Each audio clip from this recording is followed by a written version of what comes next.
Cashflow Diary podcast, episode 421. Welcome to yet another exciting episode of the Cashflow Diary podcast, the podcast that teaches you insider tips, tactics, and strategies for creating leverage streams of cash flow into your life. Learn from top-performing entrepreneurs, business owners, investors, and thought leaders from across the globe as they share their secrets to success. Like what you learn on this and other Cashflow Diary podcast episodes? Go to learninvestingnow.com and sign up to receive powerful tips and information that will help you succeed as an entrepreneur and investor.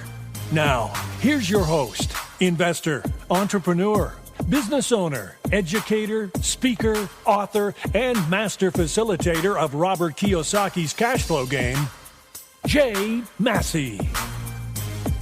All right, ladies and gentlemen, welcome to another episode of the Cashflow Diary podcast. I'm your host, Jay Massey, and I'm glad that you're here today because what it comes down to is you're out there, you're looking to build your cash flow, right? And you're on this journey. You have a plan, in fact, of where you believe this journey is going to go. In fact, you've got a vision, you've laid it out, and nothing can stop you from achieving it. Unless we start talking about the things that happen to us in life. It becomes a journey. And along that journey, we can be confronted with all kinds of different things. What's really interesting is you may not have realized this, but one of the core skills you must learn to develop is to roll with the punches, learn to pivot, and become and transform into the thing that the market decides you should actually do. I have with me today someone that you actually may already know for many different reasons, but most importantly, what I want you to know is that he's got a new book. He definitely has an interesting perspective, and I think that we're going to learn a significant amount of information from him. So I have with me today none other than Isaac Lidsky. Now, some of you may remember him as the character Weasel in NBC's Saved by the Bell, the new class. What's interesting is that you may not know, or maybe you do, that he has a rare and blinding disease called retinitis pigmentosa. What does that mean? That means you can't really see, but that doesn't stop Isaac. What I like about that is that he's been able to take what has been the hand he's been dealt, and more importantly, you turn that into an asset in many different ways, not only selling companies, but being a CEO. He's got the book, as I mentioned, TED Talks, and all kinds of things that you and I will be able to learn from today to help us become bigger, better, and badder. So, ladies and gentlemen, make sure you take out that notepad, the iPad, or whatever it is that you feel like capturing this information on, because I have a feeling you're going to put this one on repeat. Help me welcome none other than Isaac Lidsky. Isaac, you there?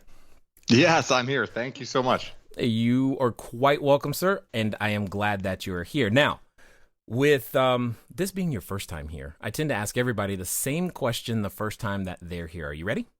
Sure. All right. I tend to look at today's entrepreneurs a lot like yesterday's superheroes. So, Batman, Robin, Wonder Woman, etc. And I think entrepreneurs and superheroes have a ton of things in common.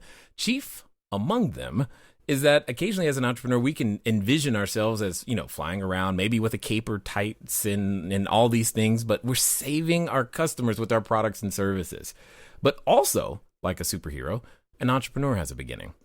So, if you think about, Peter Parker and Spider-Man, there was a time before Spider-Man was the Spider-Man that we all know and love today, to where he was just a college student going to school, trying to get some, photos so that he could make sure that the ends of months met together.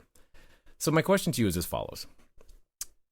What we want to know is, before the Saved by the Bell, before the TED Talks, before your new book, Eyes Wide Open, before everything that people know you for today, who is Isaac Lidsky? So, I grew up. Lived a very sort of a Hollywood fairy tale life. Okay. I was born in a middle class family. Parents who loved me and nurtured me. Great intellect. School was easier for me, and I loved it. And I grew up thinking that it was a pretty standard, American sort of fairy tale story. Like I said, now I did have this childhood acting career. I did a diaper commercial when I was 6 months old. Wow. And it was sort of all downhill from there. So it's hard to figure out who Isaac Lidsky was before acting. Yeah, I can see that. I can see that. It's been a part of your DNA from the beginning. Yes. Got it. So, but take us on this journey, because I know for a lot of people, especially as entrepreneurs, most of us don't wake up one day and just go, I'm going to be an entrepreneur and I'm going to have a business and do TED Talks and write books and do these things. There's usually a process of becoming something. So what was that like for you? When I was 13, right around the time I moved out to Los Angeles to do Saved by the Bell, is when I was diagnosed with my blinding disease, retinitis pigmentosa. So, that was a pretty big kind of pivot point in my life. And at first, I was terrified, and I knew that blindness was just going to ruin my life. I thought that as I sort of progressively lost my sight, I would also lose my independence and my ability to achieve.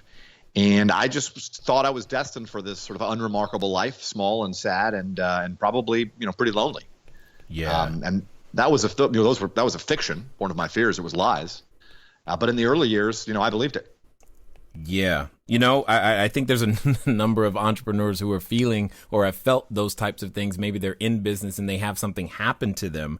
So, where does the courage, so to speak, come from? Because clearly that's not how the story ends, but it's definitely a reality of what can happen. Maybe, someone experienced the idea of a whole stream of revenue disappearing. Not to say that losing revenue is anywhere near the same as losing eyesight, but it can feel very similar to some people because it was their whole world, in some way, shape, or form. So I guess my question to you is, through that process, going from, terrified and knowing that this is something that is coming for you, because my experience with RP is simply that it happens progressively over time and it's not instantaneous in a lot of cases. And you knew this is coming, and yet at 13, you're dealing with all of these things on top of it. Where does the courage to continue even come from? All of us, you're right. All of us confront, our challenges, right? Loss of a job, loss of a customer, end of a relationship and all that. And I don't think we can, compare or evaluate which ones are worse or better or kind of how bad they are. It's true that, particularly in the face of the unknown and sort of times of crisis or challenge, that's where our fears kind of step in, and it can be really pernicious because, in the face of the unknown, fear shows up with all these sort of awful ideas. Psychologists call it awfulizing, right? But we visualize, we imagine the worst case scenario, and we spend a lot of time with dark imaginings and doom and gloom. And it feels so real that if we're not careful, if we're not aware, it becomes real. But in the way in which I lost my sight, you're exactly right, was sort of progressive over time. It took about a dozen years. And over those dozen years, I sort of literally saw the illusion of sight kind of breaking apart, in my mind. I mean, so you think about what it feels like to see, right? It's immediate, it's passive, like you open your eyes, there's the world. Like we even say seeing is believing. Right. I saw that that's not true at all. Sight is this masterful, complex sort of virtual reality that your brain creates for you. And it's unique, it's personal, it involves far more than just information from your eyes. And yet we think it's real. So we literally create our own realities and we believe it. And that was the profound insight that blindness gave me that really made blindness ultimately one of the best things that ever happened to me in my life. Because, we shape our own realities in so many other ways without even knowing it. Fear, for example, we can experience fears, machinations of our own mind. We can experience them as truth. Right. And they become true when we do. Our self-limiting assumptions, our misconceptions about strength or acceptance or weakness or, surrender and, all these things, the bottom line, I guess, is that, I literally saw firsthand as I went blind that in every moment we get to choose who we want to be and how we want to live our lives. And that's our ultimate power and our inescapable responsibility. And it was liberating for me. It was really empowering for me to realize that. Yes, and I love how you say it's the ultimate power, an inescapable responsibility, because I definitely feel that. Now, tell us about the journey, because obviously you've got the book Eyes Wide Open, and that's great, New York Times bestseller, all those things, but that's not where the story starts. I mean, the genesis of that has to be somewhere before then. I don't know if it's, during the time with the Harvard Law School. I don't know if it's at the first company. I just want to know, how do we end up there? Sure. So yeah, in the early years, as I said, I believed the sort of the lies of my fears, right? And I knew that all these awful things were going to happen, and blindness was the worst. And I lived this sort of race against time, this feeling that it was this amorphous boogeyman blindness that was going to try to hunt me down and destroy my life. And meanwhile, I prayed that the scientists would cure my disease in time. I was hoping for a Hollywood ending, and that was just an awful reality to be living in. It changed for me. The transformation, so to speak, began when I went to go meet with a low vision rehabilitation specialist, an occupational therapist named Chris. And, I showed up there expecting to talk about, like I said, blindness, capital B, and tomorrow and the future, and this sort of awful, misery that was, around the corner. And she wanted to talk about, very specific, concrete, practical solutions. She wanted to talk about whether I should start learning how to use a cane for the blind, whether I should start learning how to use screen reading software for the blind. And I was excited about all those things, but I was also kind of frustrated with her because, my thinking was, now is not my problem, right? Today is not my problem. I have that sorted out. My problem is tomorrow and the future and blindness. And I had an epiphany right there in her office. It literally hit me like, there only is right now. Well, that's all there ever is this moment. And in that moment, I realized that everything I thought I knew about going blind or being blind was fantasy. Wow. And more importantly, I hadn't done anything to learn about going blind or being blind. So, in a sense, I realized that I had to hold myself accountable. I was choosing to live in that awful world. And that realization dawned heavy, or bright, I should say, and the burden felt heavy. And so I decided to make some other choices in my life, and that's really where it began. Indeed, and that's what I like about a lot of the stories for many of the entrepreneurs that have been here, is that there's always that point of, it's kind of up to me. Maybe there's some responsibility I can take. I can own this. This is not the end of my story. And we go through this transformation to figure out, how do we want to show up to the world now that these things have occurred, now that I have realized, these things. And it's something similar to what I call that superhero moment. It's that moment where the character realizes that, man, I've got something special here that I could use, and I can use it to not only my benefit, but also to the benefit of others. So how do we go from, where you are there to in terms of, at the doctor's office, etc., to even having the courage to get the first company done? Once you have that realization, once you recognize, your role in creating the life you want for yourself, and really literally shaping your reality, then the rest is pretty straightforward. Now, it's difficult. It takes effort and discipline, but it's pretty straightforward. So, for me, I have been pretty committed to focusing on some pretty, big questions. What is it? What is it that you want to do with your life? How do you want to be spending your time at work, and at home? What kind of a business person do you want to be? What kind of relationship do you want to have with customers, with employees, with bosses, with investors?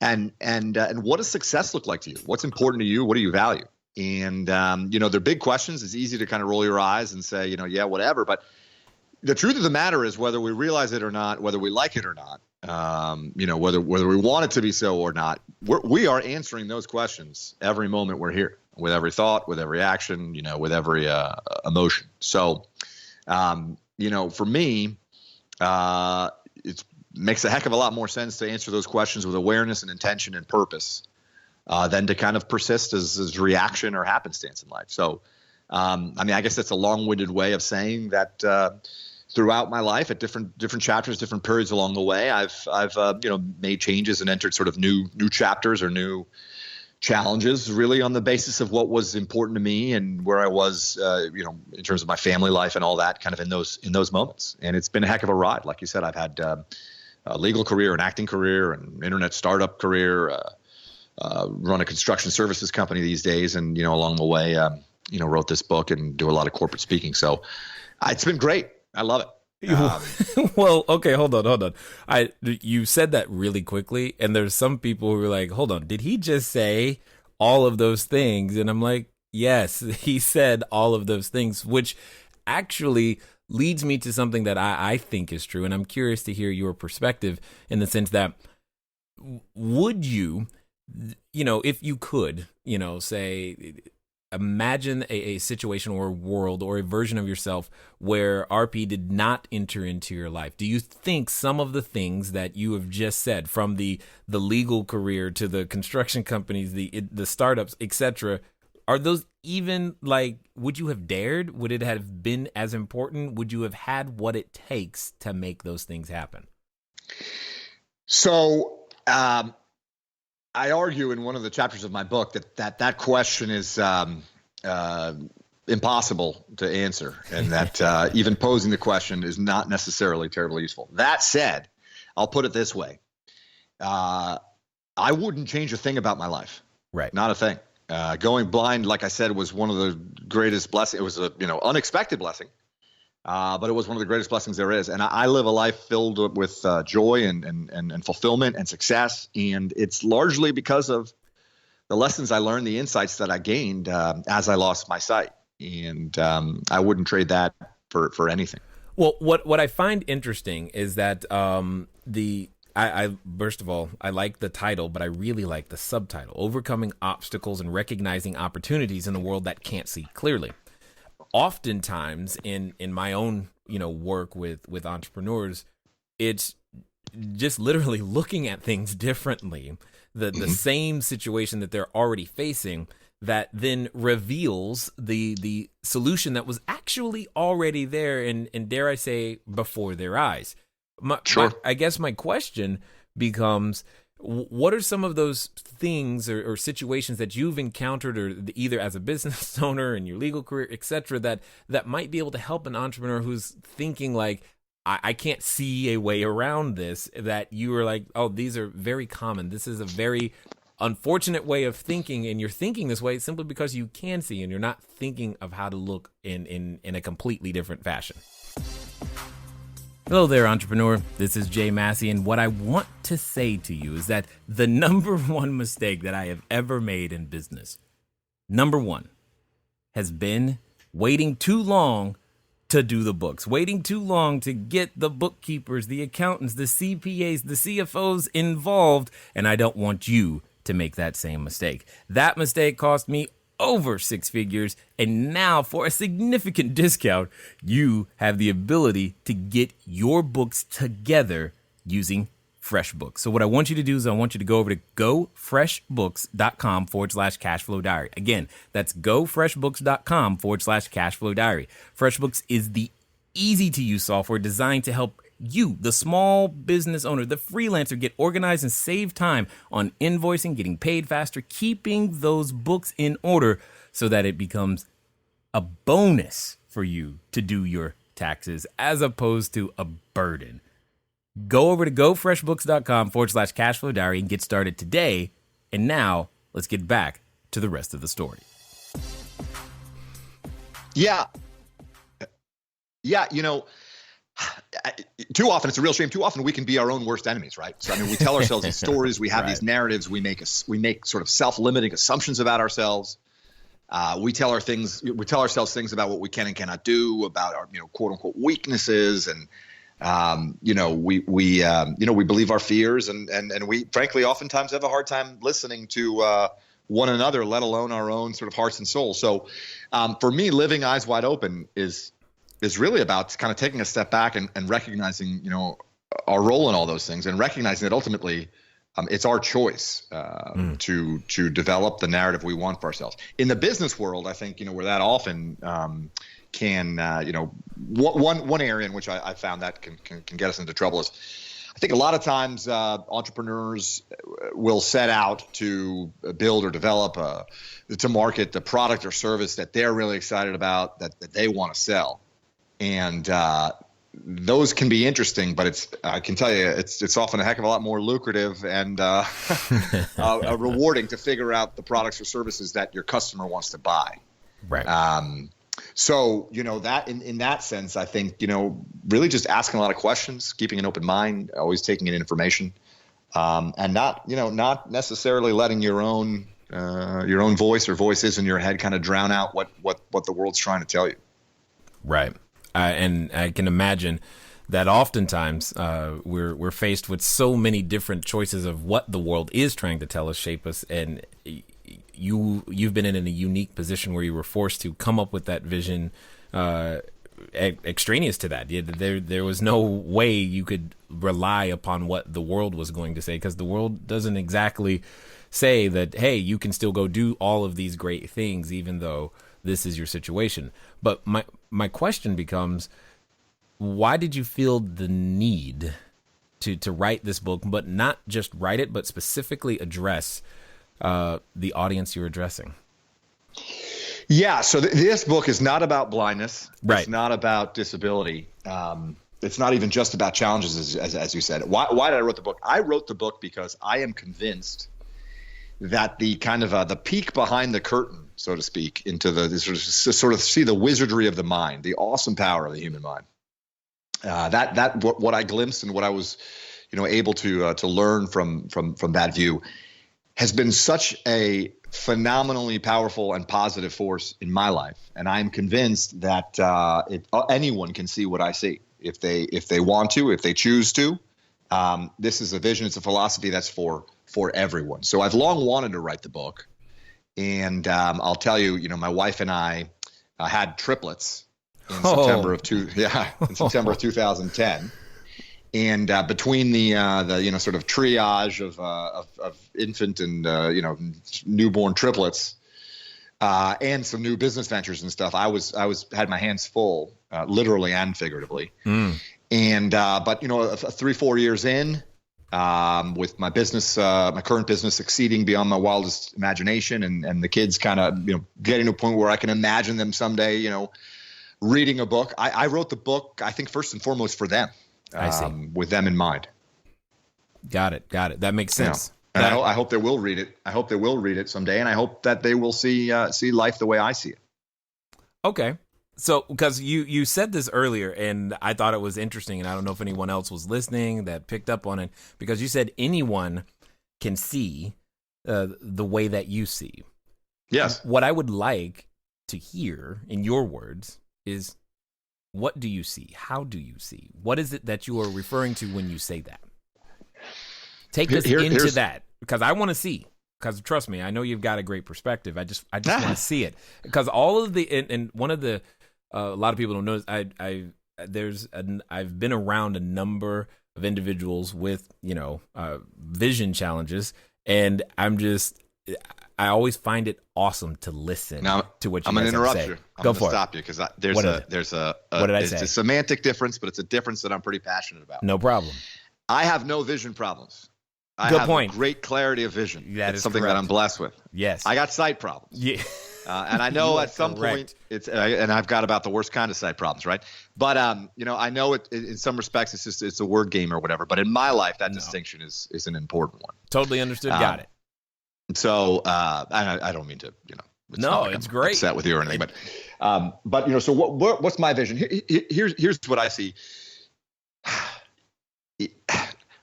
Always in life, no matter what circumstances we find ourselves in, always we can look to people who have done far more with far less, and by the way, been far happier doing it. Right. So think about prisoners of war who transcend in the face of just unspeakable atrocities and torture. And Viktor Frankl is a pioneer in the field of psychology. He wrote a book, Man's Search for Meaning. This is a man who, as a prisoner in a Nazi concentration camp, decided that he was going to find purpose in life and even joy in life, because the one thing his captors could not control was his mind. And so you look at these people, you look at these examples, and to me, the inescapable conclusion is that it's not our circumstances that govern the life we experience, the life that we live. It's how those circumstances manifest themselves in our daily experience is entirely within our control, and it's our choice. And again, it's not easy. It's not simple. There's not like some aha moment where now it's meditating on a mountaintop or whatever. I struggle every day, and some days I'm better at it, some days I'm not. But it's certainly worth the effort because time's going to go by whether we like it or not. And a lot of the things that we take for granted in life, frankly, a lot of our biggest obstacles and challenges are self-imposed, are self-created. And once you see that, like I said, it's empowering and it's liberating.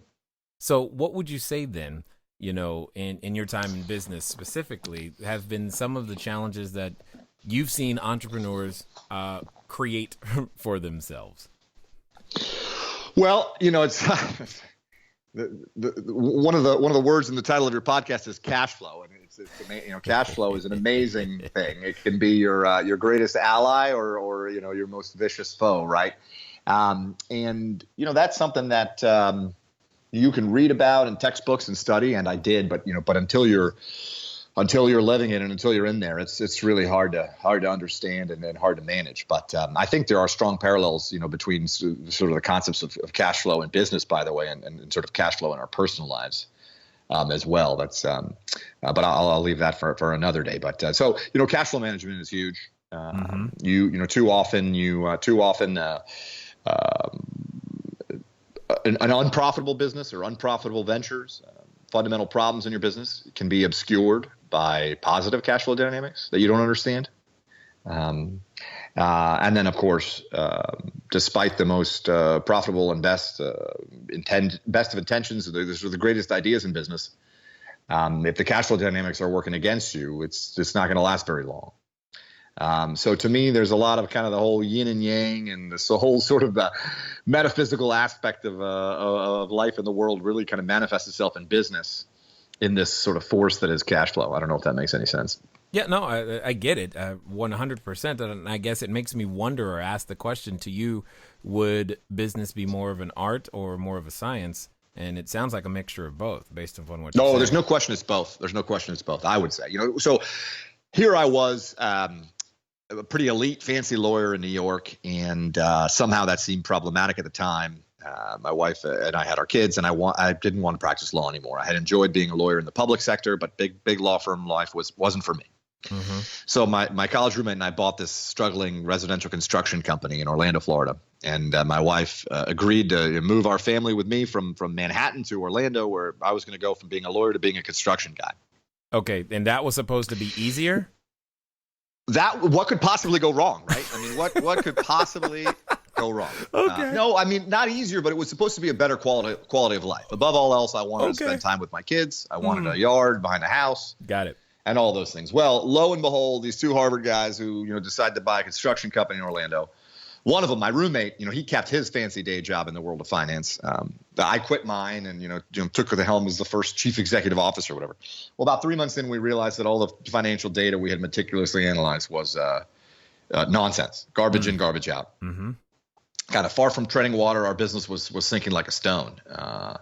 And desperate times call for desperate measure. So that was my sort of baptism by fire in the world of cash flow. Awesome. And I can tell you that it was understanding and leveraging cash flow dynamics that saved our business. Got it. Totally understood. Now, for those that might not have an understanding, because maybe they're at the beginning of that, sure. How do they get insight into what you mean when you say the cash flow dynamics? Because right now, here's what I know. Someone's listening going, I don't want to do that. I want to make sure that what I'm looking at is actually a good thing, and they want to learn from your experience. Well, so, we roll up our sleeves. We do basically, like forensic accounting, and we try to figure out at the, job by job, house by house, project by project, how are we doing? Which customers are profitable or not, or how bad are they? And, step one, the cash flow, law number one is doing work that's not profitable. right. where you're not covering your direct costs. You never want to do that, right? So we walked away from a ton of business. We sort of shut down about a third of our revenue 3-4 months in, which was painful, no doubt, but the alternative was worse.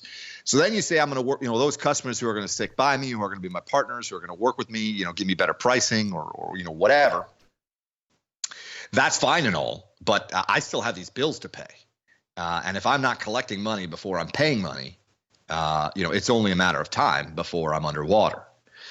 So the next step was to work with our vendors, our suppliers, and our bank, our creditors, and principally our suppliers of materials and whatnot, and work with them. Hey, can we push out our terms? Can we pay you net 45 days instead of 30 or 60 days?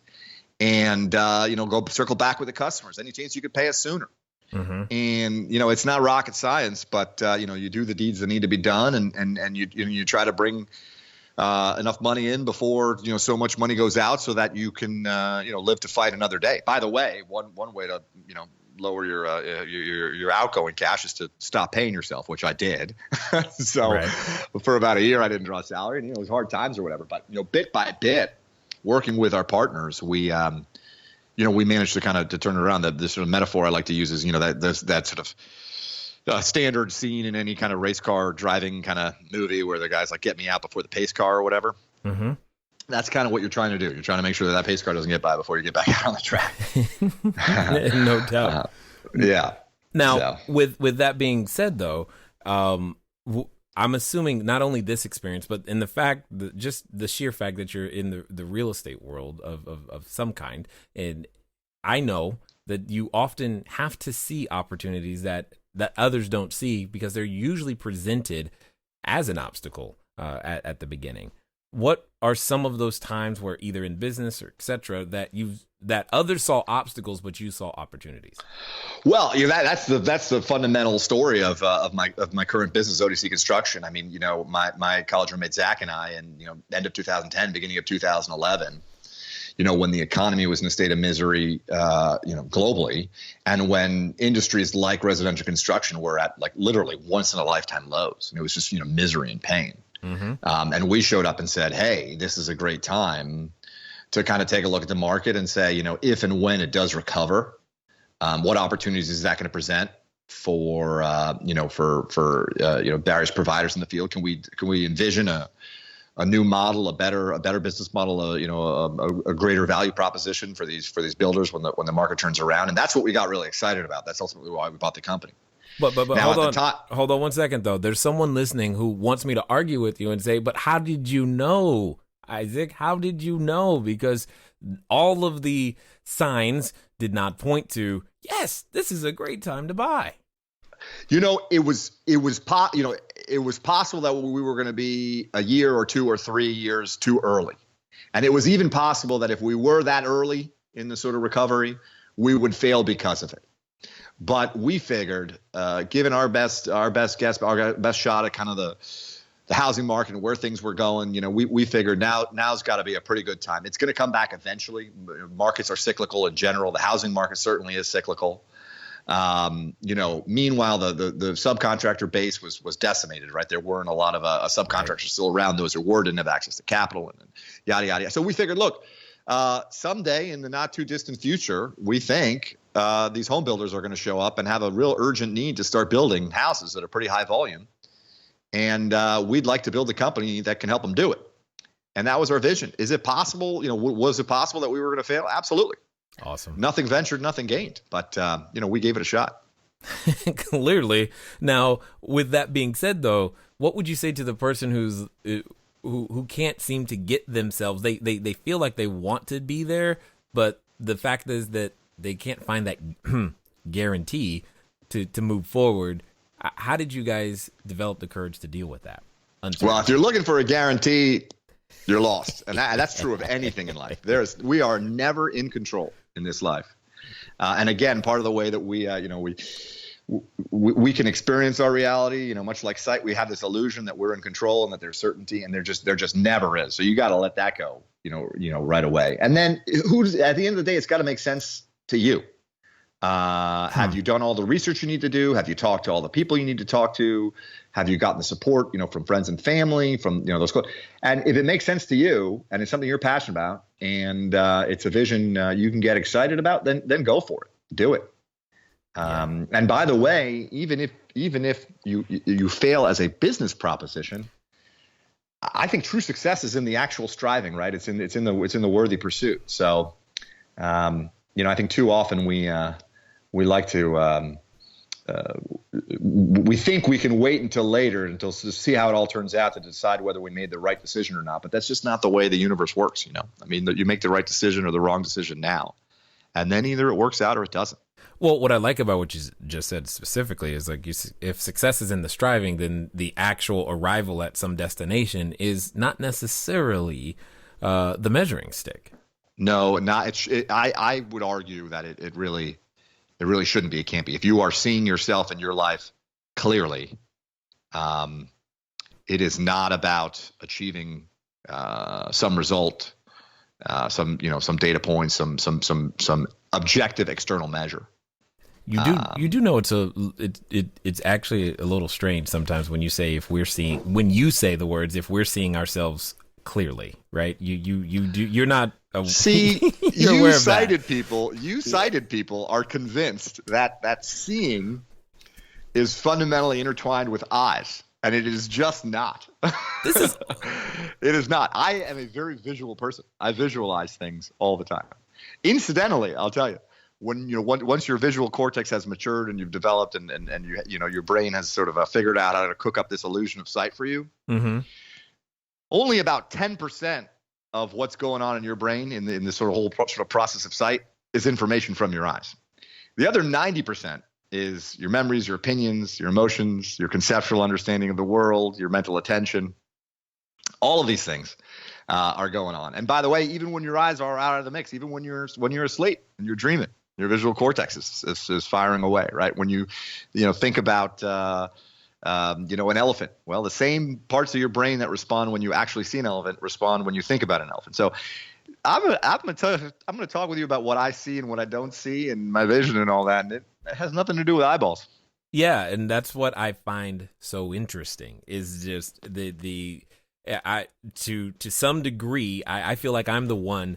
I'm at a handicap, and I want to get. I'm like, how do I get to where he is? Because then I'll be able to see more clearly, and I think you have a unique advantage that, honestly, to some degree, is something to strive for, because you will likely perceive things completely differently than someone who can see you. So, I've had it both ways. I grew up with sight, and then, I lost my sight and slowly over time. And obviously now I'm blind. So, all kidding aside though, when I say things like, anyone can see what I see, I mean it to my core. And if I didn't mean it, if I wasn't 1,000% convinced of it, I wouldn't have bothered to write the book. And frankly, we wouldn't be having this conversation right now. What I'm passionate about in life, my number one sort of calling these days really is trying to show people what I was blessed to see in terms of our potential to really live the lives we want for ourselves. Indeed. Now, here's what I know, that there's a number of people who have listened this far. They've enjoyed everything that you've had to share, but they want more. They want to find out more about what you're up to. They maybe even want to pick up a copy of the book. They just want to know more and begin to see how you see. What's going to be the best way for them to catch up with you? Sure. So I'll make any such person. I'll make you a deal. So the best place to go is my website, which is just my last name, Lidsky.com. So it's L as in Larry, I, D as in David, S as in Sam, KY.com. There's information about the book. I have a blog. There's a link to my TED Talk there. It's all there. Now, here's where the deal comes in. I genuinely want to know what you think. Questions, comments, concerns. Do you think I'm full of baloney? Whatever you think, I want to know. I'm curious. I read every submission of forms to my website, every email, and I intend to keep doing so as long as it's practicable. And I genuinely do want to know. So please check it out, but please let me know what you think. Indeed, I think they will do exactly that. Now, before we jet, I've got one final question that I'm really eager to hear your answer, actually. So let's pretend for a moment that there's a person who is, standing on the precipice. They think, I'm going to become that entrepreneur. I'm going to throw my hat in the ring. I'm going to deal with obstacles and I'm going to make this thing happen. They're going to actually put on that superhero outfit. They're standing in front of the store, picking out their cape and tights and going, I'm going to do this thing. Now, like I know, that oftentimes when we make those types of decisions to go up, be more, and etc., we're often, have a companion. And that voice in the back of our head is that companion that can say things that usually are not necessarily supportive. It reminds us of, what we're not, what we can't do, why it won't work. And for some people, they're even related to that voice. So my question to you is as follows. Let's pretend that the person listening is actually going to follow through. They're actually going to do what you suggest. And they're going to do so in the next 24 to 48 hours. What would you suggest that they do? So you've gotten to the heart of the matter, my friend. So I call that voice the critic, and we all confront real critics, but more profoundly, we all have that critic in our minds, that internal voice, that nasty voice that you mentioned. But we also all have a lot of strength within. We're born that way. That's how we're wired. It's in our DNA. And for me, ultimately the art of the entrepreneur is to silence that critic, to ignore that critic, and to harness the strength within, to listen to your inner strong man or woman, and to believe them. And the critic, all that's the sort of circus of disruptive thoughts and emotions. That's not reality. It is just noise, unless you choose to make it your reality. And that choice is yours. So again, not necessarily saying it's easy, but it's definitely worth doing. Nice. Well said. I know I definitely appreciate your perspective, your vision, and the wisdom that you have shared with us today at the Cashflow Diary, sir. Thank you. It's my pleasure. All right, ladies and gentlemen, you know what time it is. It's time for you to move at the speed of instruction. What does that mean? That means get over to Lidsky.com, Lidsky.com. Why? Because you want to see like he sees. Because I just think it's absolutely amazing how much we can learn from each other and different perspectives. If you want to develop true vision, it sounds like we've just spoken to someone who has it. Ladies and gentlemen, it's been fun talking to you today. I look forward to talking to you soon. Until next time.